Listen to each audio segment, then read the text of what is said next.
This is a ratcheting click type torque wrench. It's the most commonly used torque wrench available.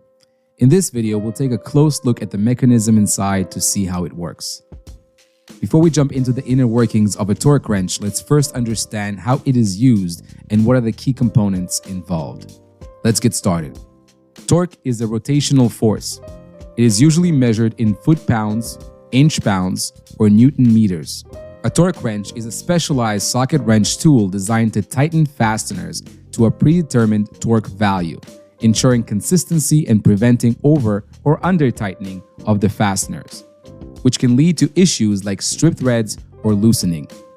Using a torque wrench to loosen fasteners can potentially damage the tool and affect its accuracy. Torque wrenches have a maximum torque rating, and using them to loosen fasteners might subject them to forces beyond their intended capacity.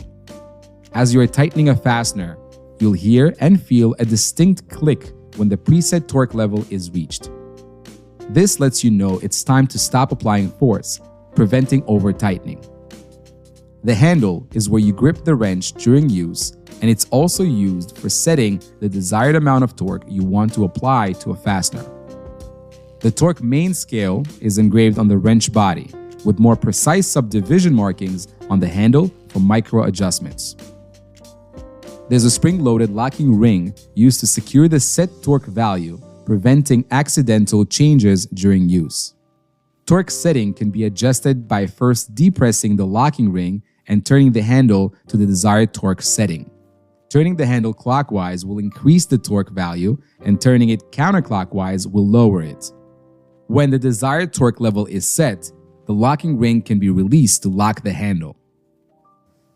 If, for example, you want to set the torque value to 32 inch-pounds, turn the handle until its top edge is even with the horizontal 30 mark on the main scale and the 0 mark on the handle lines up with the vertical line of the main scale. Then, turn the handle clockwise until the 2 mark lines up with the vertical line of the main scale. The torque value is now set to 32 inch-pounds. This is the ratchet head. It allows the wrench to turn the fastener in one direction while preventing rotation in the opposite direction, without having to lift and reposition the wrench for every turn.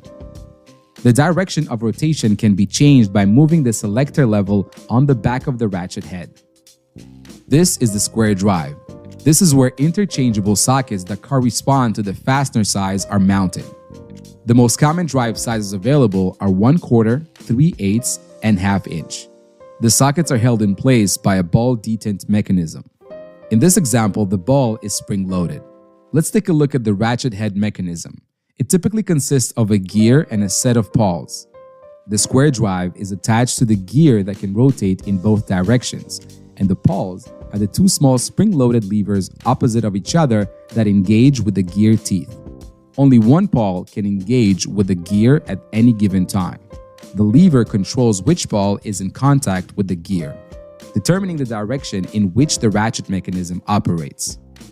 When engaged, each pawl wedges itself against the gear teeth, preventing rotation in one direction, but the pawl can slide over the teeth in the other direction, creating the clicking sound you hear when using the ratchet. Now let's take a closer look at the click mechanism inside the torque wrench. Right below the ratchet head mechanism, there is a pin that holds the head assembly to the wrench body, which is a hollow metal tube. The pin allows the head assembly to pivot inside the wrench body. At the end of the head assembly, there's a slot where a pivot block makes contact. On the other side of the pivot block is a spacer with another slot also in contact with it.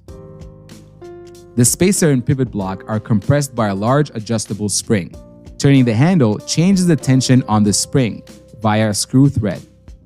This compression stores potential energy in the spring. When the preset torque amount is reached, the force generated by the spring on the pivot block is overcome. The energy stored in the system is released, causing the block to momentarily disengage and tilt. Simultaneously, the end of the ratchet head assembly hits the inside wall of the wrench body, producing the audible click sound. After the click, nothing prevents the user from adding additional torque. Consequently, click torque wrenches are not 100% safe from over-torquing. It is recommended to set the torque wrench to its lowest level before storing the torque wrench for a long period of time. This releases the tension on the internal spring and prevents creep, which is a slow deformation when subjected to persistent mechanical stress. But how do you keep the handle locked during use? There's a series of grooves on the wrench body along the travel path of the handle. Hidden under the locking ring, there are 5 holes along the circumference of the handle body. There's a ball captured in each hole.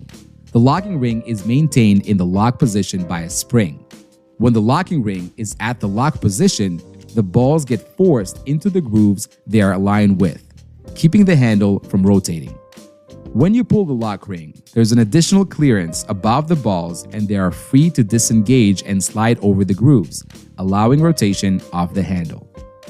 I hope you found this video informative and interesting. If you did, don't forget to give it a thumbs up and subscribe.